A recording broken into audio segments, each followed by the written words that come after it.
दृश्य आपण पाहतोय लाडकी बहीण योजना ही लागू केल्यानंतर मुख्यमंत्र्यांना काही महिलांकडून राखी बांधण्यात येते आहे। यादी फडणवीसांचं देखील अशाच प्रकारे स्वागत करण्यात आलं होतं आणि त्यांना ही राखी बांधण्यात आली होती, त्यांना धन्यवाद देण्यात आले होते आणि आता मुख्यमंत्र्यांना देखील काही महिलांकडून राखी बांधून या योजनेबद्दल धन्यवाद देण्यात आले। तर काल अर्थसंकल्पात लाडकी बहीण योजनेची घोषणा मुख्यमंत्री अजित पवार यांच्याकडून करण्यात आली होती आणि त्यानंतर आज विधानसभेत या योजनेला मान्यता दिल्याचं नार्वेकरांनी सांगितलं आणि त्यानंतर आता मुख्यमंत्र्यांचं ही योजना लागू करण्याबाबत स्वागत करण्यात येत आहे आणि राखी देखील बांधण्यात येते आहे।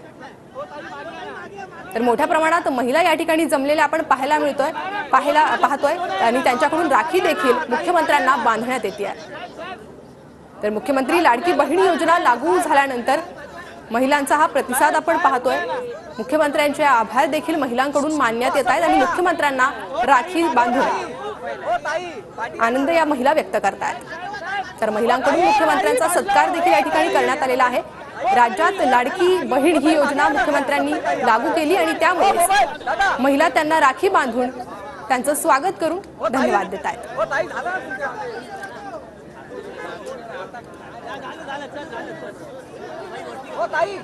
तर महिलांकडून शिंदेंना राखी बांधत त्यांचे आभार मानण्यात येत आहे। मुख्यमंत्री लाडकी बहीण योजना ही लागू करण्यात आलेली आहे। विधानसभेत देखील नार्वेकरांनी या योजनेला मान्यता दिल्याचं सांगितलंय आणि त्यानंतर महिलांकडून शिंदेंना राखी बांधत त्यांचे आभार व्यक्त करण्यात येत आहेत।